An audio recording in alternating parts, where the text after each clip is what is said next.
Salut Booktube!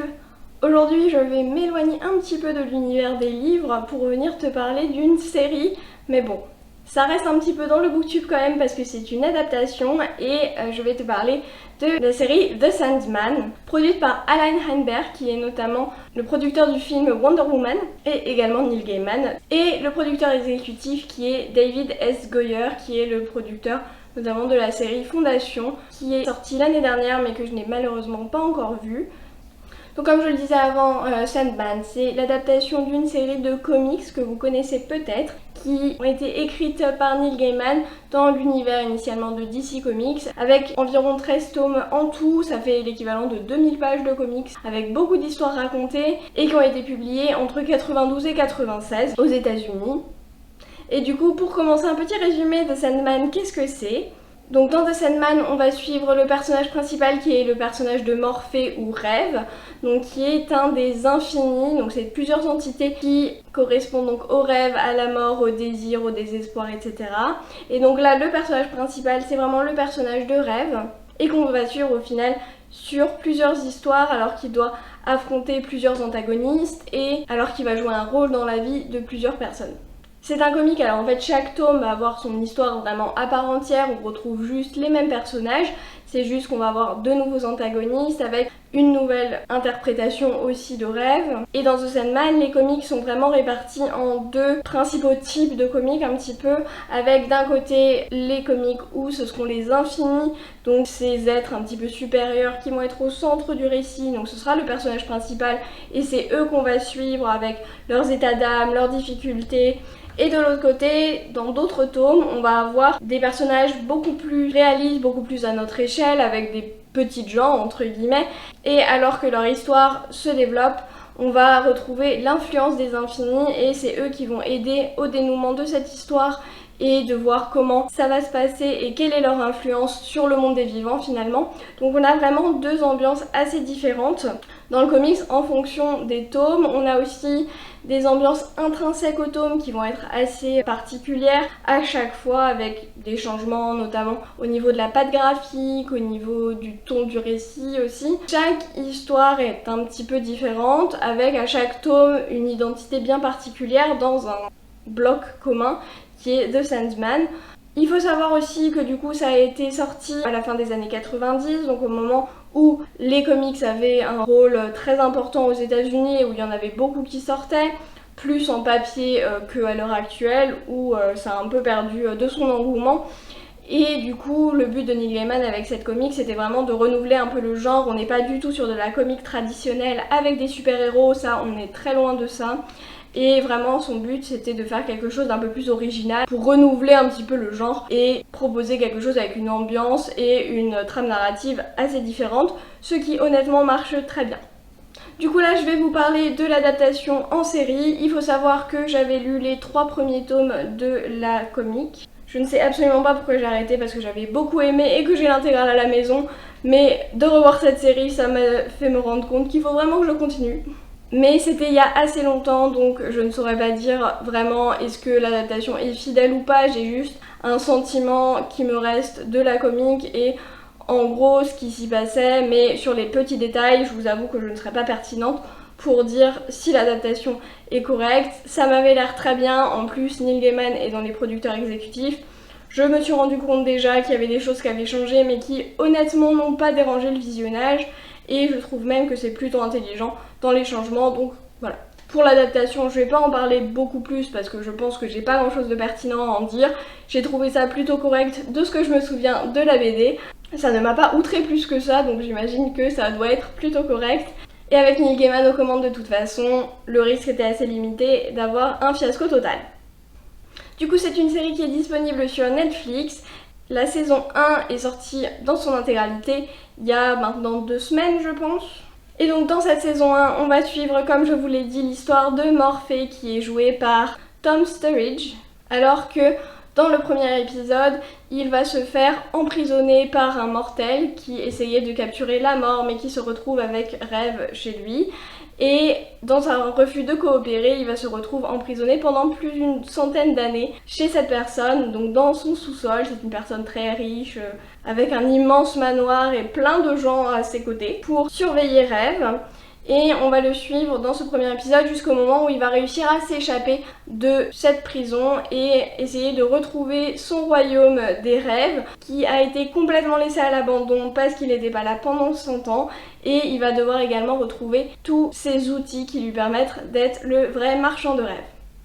Dans cette saison 1, on a un petit peu deux parties qui correspondent au tome 1 et 2 de la comique, donc le tome 1 qui est Prélude et Nocturne et le tome 2 La Maison de Poupée. Donc ça correspond vraiment à un condensé de ces deux tomes. Je reviendrai là-dessus juste après parce que c'est quelque chose qui me chafouine encore un petit peu. Mais voilà, c'est un concentré de ces deux tomes, donc on a finalement deux histoires dans une série, ce qui est pas mal à savoir avant. Pour un bref avis général, j'ai vraiment beaucoup aimé. Franchement, je trouve que la série est très bien, c'est très bien écrit, l'esthétique est absolument incroyable et ça pose un univers. C'est ce que vraiment Neil Gaiman essaye de faire dans tous ses romans, je trouve, dans ses romans. Qu'on aime ou pas le style, l'histoire de Neil Gaiman, j'avoue que j'ai une relation un petit peu particulière avec Neil Gaiman parce que j'adore toujours l'ambiance qu'il crée, mais je suis beaucoup moins fan de son histoire en tant que telle. Mais là, dans cette série, on retrouve vraiment l'ambiance de Neil Gaiman, je trouve. Ça donne une dimension très onirique. Bon, ok, on suit Rêve, donc ça c'est logique. Mais il y a vraiment cette dimension onirique, cette dimension fantasmagorique et fantastique qui est hyper bien faite, je trouve, dans cette série. Et ça c'est vraiment un point très positif. Je trouve qu'ils ont développé toute une esthétique autour du monde du rêve, autour de tous les univers, tous les royaumes des infinis qu'ils vont développer. Donc on voit vraiment le royaume de rêve, ça c'est logique. On va voir aussi les enfers, on va voir le royaume de désir aussi à un moment. Et chaque royaume, chaque endroit a vraiment sa patte et sa particularité qui sont très marquées.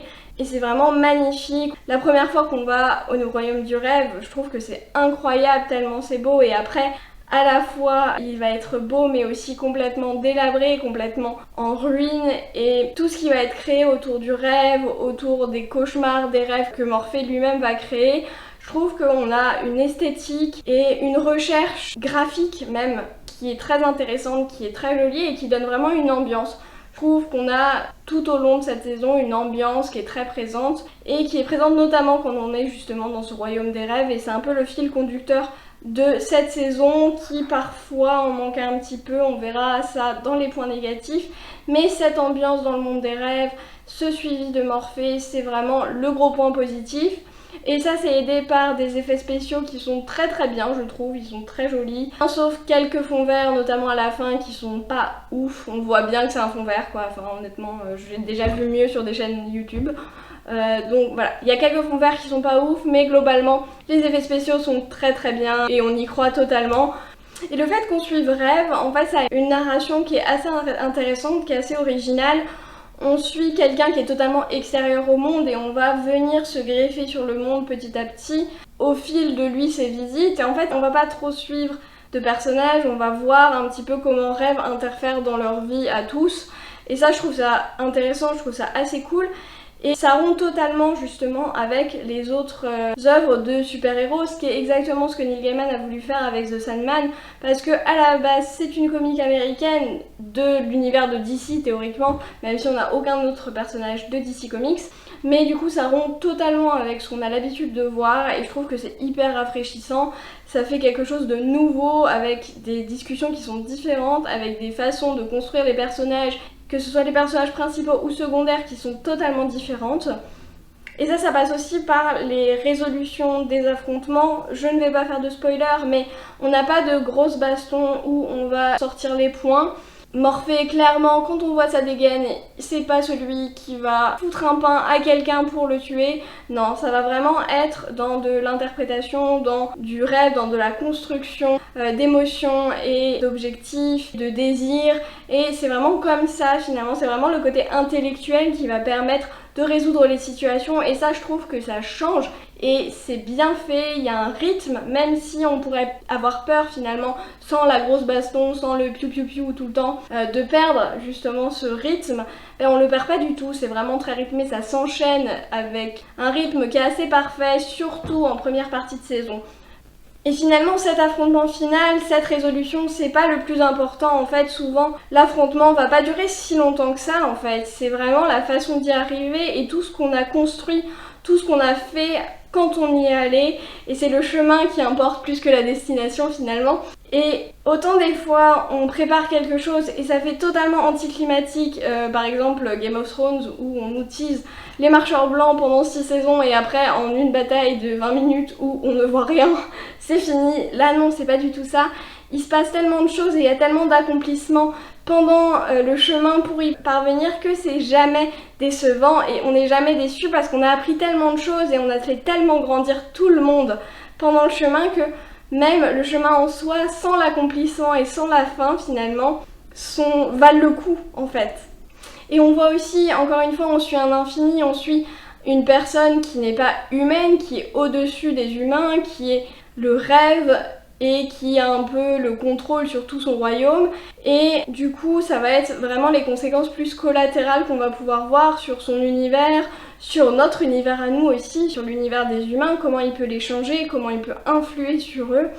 Et en ça, je trouve que le personnage de Morphée est très intéressant, il est très bien fait parce que c'est quelqu'un de fondamentalement neutre. Le bien et le mal, lui, il s'en fiche, il fait ce qui doit être fait selon la règle de son royaume. Des fois, il va tuer des gens parce que selon la règle de son royaume, il faut que ce soit fait. Des fois, il va laisser des gens dans une misère et dans un drame parce que ça doit être fait, parce que les règles de son univers, les règles du rêve sont ainsi et il faut que les gens vivent dans la réalité. Et les rêves jouent une autre utilité finalement, les rêves doivent rester ça et les gens ne doivent pas se perdre dans les rêves. Peu importe si c'est un cauchemar et qu'il faut leur en sortir, peu importe si c'est un rêve qui est très bien et où les gens sont très heureux dedans. Voilà, il va vraiment faire toujours ce qui est imposé par les règles de son royaume, peu importe les conséquences. Et ça, je trouve que c'est intéressant parce que c'est pas un personnage moralement gris parce qu'il n'y a pas de côté moral, vraiment on se distance totalement de ce côté moral qui nous est souvent rappelé par les personnages humains qui forcément du coup ont cette vision du positif, du négatif pour eux. Mais là on s'affranchit totalement de ça et c'est vraiment le personnage neutral par excellence quoi, Morphée. C'est la règle dit ça, je fais ça. Si je dois tuer quelqu'un, tant pis. Si quelqu'un est condamné à être malheureux, à être maltraité ou quoi, tant pis. La règle dit ça, je fais ça. Et il n'y a jamais cette question de bien ou de mal, de consentement, de problématique, de machin. Non, c'est la règle du royaume, c'est ça. Point. C'est pas applaudi quand il fait des choses bien, c'est pas condamné quand il fait des choses pas bien, c'est juste comme ça. Et je trouve que ça fait un peu du bien d'avoir ce regard totalement extérieur qui en plus nous permet de nous faire nos critiques parce que c'est pas parce que Rêve ne critique pas ce qu'il fait parce que c'est ce qu'il doit faire, c'est son rôle, c'est son métier, c'est pas parce que lui il critique pas que nous on peut pas le faire et nous on peut pas se rendre compte que c'est mal en fait. On est assez grand je pense pour savoir que laisser quelqu'un se faire maltraiter ou tuer quelqu'un c'est pas bien, qu'il n'y a pas besoin de le mettre avec des gros sabots quoi. Et c'est comme ça qu'on va voir le récit de petits personnages avec tout ce qui va se passer pour eux quand les infinis vont venir se mêler de leur vie, de leur univers et de qui ils sont. Quand les infinis viennent s'en mêler, on voit les conséquences que ça a, comment on les fait grandir, comment on les influence et comment aussi ils peuvent se retrouver emprisonnés à cause de certaines influences qu'ont pu avoir certains cauchemars ou certains rêves ou même l'absence du personnage de Rêve qui a pas mal de conséquences sur la société pendant la période où il a été emprisonné. Et ce qui est important, ce qui est le cœur vraiment du récit, c'est ces petits personnages, c'est ces personnes qu'on va suivre, ces gens qu'on va influencer. Et pour ça, il y a un épisode qui est vraiment magnifique, qui est un petit peu entre les deux parties de la saison, qui fait un peu le lien entre les deux, où Morphée va se retrouver avec sa sœur qui est la mort, et on suit la mort alors qu'elle va interagir avec toutes les personnes qu'elle doit faucher. Et du coup ça fait vraiment un épisode rempli de douceur, rempli de tendresse, même si c'est assez horrible, qui est vraiment magnifique je trouve, qui a une construction qui est très très belle, qui qui est très humain de façon assez paradoxale, même si c'est des personnes qui ne vont pas du tout critiquer leur rôle parce que, encore une fois, c'est la raison pour laquelle elles sont sur cette terre. Donc c'est leur travail, c'est leur rôle et elles le font. Et on va voir un petit peu leur influence sur tout le monde. Et c'est ces petits personnages, c'est ces personnes qui viennent se greffer sur la vie des infinis, qui vont elles-mêmes changer par leur interaction avec l'infini, mais faire aussi à minima changer cette entité. Et c'est ça qu'on va suivre plus que le grand affrontement final. Tout ça, tous ces points positifs sur les personnages, c'est vraiment permis par un super jeu d'acteur, je trouve. Sturridge est vraiment très très bien, je trouve qu'il y a énormément d'expressions, de moments où on voit ce qu'il ressent par ses expressions parce qu'il est peu loquace, on ne va pas se mentir. Et il y a beaucoup de choses qui passent par son visage, par ses expressions faciales et je trouve qu'il joue Rêve de façon très agréable. C'est un très bon acteur, honnêtement tous les acteurs, j'ai pas grand chose à redire sur eux. Petit point positif parce qu'il y a Jenna Coleman qui est une actrice que j'aime beaucoup et donc c'est toujours un point positif. Et il y a aussi Stephen Fry qui est toujours aussi une bonne addition à un casting. Autre point positif là très personnel, c'est que le casting est british et du coup on a un super accent british si vous regardez en VO, ce qui pour moi est toujours un point très positif par rapport à l'accent américain, je dois l'avouer. Un point qui m'a vraiment impressionnée, où je suis un petit peu moins experte, c'est au niveau réalisation et au niveau photographie. Comme je l'ai dit dans les effets spéciaux, on a vraiment une identité visuelle, une façon de faire qui est très unique et la réalisation vient appuyer ce côté effets spéciaux très particulier. On a notamment des super transitions entre les cuts. Il y a plusieurs fois où on va suivre le corbeau de Morphée pour venir jusqu'au ciel et ensuite redescendre pour changer de scène. Parfois entre les scènes on va vraiment avoir des transitions qui sont très intéressantes, qui sont très belles. J'ai adoré la réal, il y a plein de fois où avec mon copain, vu qu'on l'a regardé tous les deux, on se disait « Ouais, ce plan est trop beau » et on voit qu'ils ont travaillé dessus, on voit que c'est pas le champ contre champ basique qu'on peut avoir dans certaines séries et dans certains films actuellement. On voit qu'il y a une patte quand même de réalisateur, qui a une volonté esthétique aussi et filmographique qui est intéressante et qu'il est important pour moi de souligner dans une adaptation visuelle. Mon gros point négatif et la chose qui me gêne le plus je pense avec cette série, c'est comme je vous l'ai dit au début, le fait qu'elle soit divisée en deux. Comme je l'ai dit dans la présentation de la comique, il y a plusieurs façons d'écrire différentes de Gaiman, avec certains moments où on va se retrouver à suivre les infinis directement et d'autres fois où on va suivre des personnes lambda et les infinis vont se greffer sur leur destin. Et là le problème c'est qu'on a les deux en une seule saison. Autant ça fonctionne dans des comics parce qu'on connaît le principe de la comique et on sait que ce sont des tomes plutôt indépendants. Et les tomes sont séparés. Le premier tome c'est une histoire complète, le deuxième tome également. Et si le premier tome on est centré sur le personnage de Rêve, le deuxième tome on est centré sur un autre personnage. Et ça c'est ok parce que ce sont deux tomes différents. Et c'est ce qu'on peut aussi avoir dans les adaptations d'autres comics où finalement chaque film est indépendant. En série, le problème du média télévisuel, c'est que soit les épisodes sont tous indépendants, avec une trame de fond souvent, comme on peut avoir dans, je sais pas, Doctor Who, Star Trek, Firefly ou des choses comme ça. C'est surtout des anciennes séries qui faisaient ça, avec une trame de fond assez globale qui va se résoudre à la fin de la saison, donc on a un arc narratif complet. Et à l'heure actuelle, les séries c'est vraiment ça, c'est-à-dire que avec le principe du binge-watching de Netflix, on a un film en fait sur 10 heures, un arc narratif unique avec une évolution unique des personnages. Et sauf que là, en fait, il se retrouve coupé en deux, la saison est coupée en deux arcs narratifs. Donc il y a un premier arc qui correspond au tome 1 de la série, comme je l'ai dit, Prélude et Nocturne. Donc c'est le moment où Rêve va devoir retrouver tous ses objets pour pouvoir utiliser la totalité de ses pouvoirs. Et cet arc narratif prend en gros 5-6 épisodes. Et je le trouve absolument parfait, il est génial, il est magnifique, il y a une justesse dans les propos et la finalité de l'épisode avec le diner. Et je me rappelle encore de cette partie de la comique qui est absolument incroyable, l'épisode avec le diner, je pense. Si vous avez lu la comique ou vu l'adaptation, je pense que ça vous a marqué aussi parce que moi c'est vraiment un des trucs dont je me souvenais. Et cet épisode est absolument incroyable et vraiment la première partie de la série, si on s'était arrêté là, si on s'était arrêté même à l'épisode avec la mort où on suit les différentes personnes qui se font faucher, si on s'était arrêté à ça, j'aurais dit que c'était une des meilleures séries que j'avais jamais regardées, honnêtement. Et après le problème c'est qu'on arrive sur la deuxième partie de la série, de la saison, et qui est radicalement différente. On passe sur le tome 2 de la comique qui est La Maison de Poupée où on va suivre le personnage de Rose qui est une humaine assez lambda et qui en réalité est un vortex des rêves. Et du coup ça fait un peu la merde dans le monde des rêves et du coup Morphée doit un petit peu gérer tout ça, en gros pour faire simple. Et sauf que cette partie de la série est un petit peu en dessous je trouve, c'est un petit peu moins bien réalisé, moins original parce qu'on va suivre ce personnage et cette personne, en fait on n'a pas l'originalité de suivre un infini, de suivre quelqu'un qui est au-dessus des mortels. On suit vraiment cette personne donc ça va être un petit peu plus lambda, un petit peu moins original dans le propos et dans ce qu'ils ont à proposer. Et aussi au niveau de l'univers graphique, tout ça on est plus dans notre monde donc forcément c'est moins original, c'est moins réfléchi. Et c'est un peu plus bateau, en fait on se rapproche plus, j'avais vu une critique comme ça et je trouve que c'est très vrai, on a l'impression des fois de regarder des séries de la CW d'il y a quelques années ou des épisodes de Supernatural quoi. Ça rompt totalement avec l'ambiance d'avant et autant je pense que ce n'est pas un problème parce que même si elle est en dessous, la deuxième partie reste quand même très bien et j'ai trouvé l'histoire et la résolution de l'histoire assez sympa.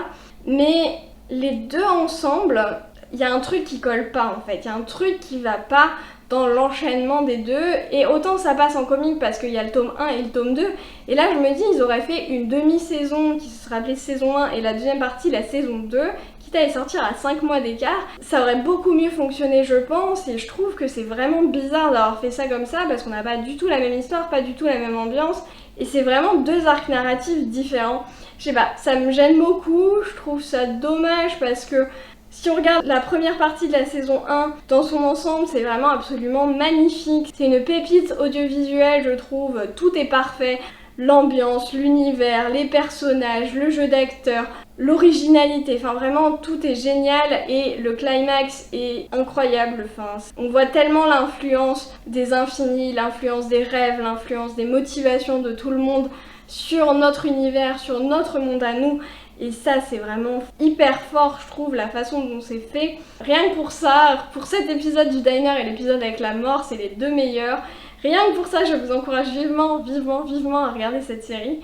Et après on va sur la partie 2 qui est intéressante en soi mais qui l'est beaucoup moins que la partie 1 et qui change totalement, qui a moins de pattes graphiques, c'est plus lambda, c'est moins original. Et on suit pas les mêmes personnages donc c'est toujours un petit peu frustrant quand on a beaucoup aimé la première partie. Après, comme je l'ai dit avant, c'est inhérent à la comique de base, donc je sais pas trop si on aurait pu faire autrement, mais déjà de diviser en deux saisons distinctes, peut-être que ça aurait pu aider. Peut-être de faire le choix de ne faire que les parties qui sont centrées sur le rêve. Après, ça doit être aussi une volonté de Neil Gaiman qui fait partie de l'adaptation. Comme on a pu faire, ça me fait un peu penser ce genre d'alternance aux Chroniques de Narnia de C.S. Lewis où en effet il y a les 4 héros principaux avec Lucy, Edmond et tout ça qu'on va suivre dans les films, les 3 films qui ont été faits, bon peu importe ce qu'on pense des films, c'est juste pour vous montrer un exemple.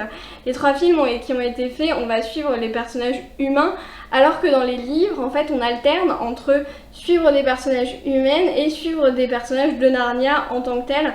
Et vraiment l'histoire de Narnia en tant que telle, et ça a totalement été occulté par les films, ce qui n'est pas forcément une mauvaise idée pour un arc narratif assez construit et assez logique on va dire.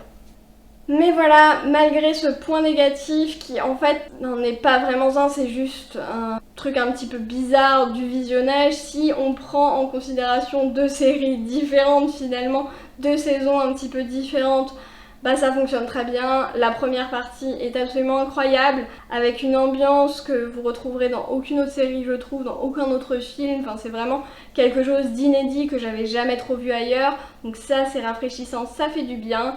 Le jeu d'acteur est très bon, les visuels sont incroyables hormis quelques fonds verts, pas forcément géniaux notamment sur la fin. C'est vraiment du bon développement de personnages, du bon scénario, des visuels intéressants, des bons effets spéciaux. une identité visuelle et intellectuelle qui est assez spéciale, qui est assez particulière, du grand Neil Gaiman.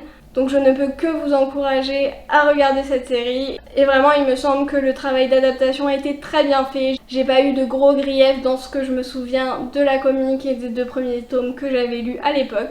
Donc voilà, un très bon travail d'adaptation, un très bon travail de Neil Gaiman et un très bon travail de télé. Et franchement, vu tout ce qui sort en ce moment, qui sont pas forcément hyper sympas à regarder et c'est pas forcément très intéressant, je vous encourage à regarder celle-là parce que vraiment, ça vaut le coup. Sur ce, on arrête tous de procrastiner, on va prendre un livre et moi je vous dis à la prochaine.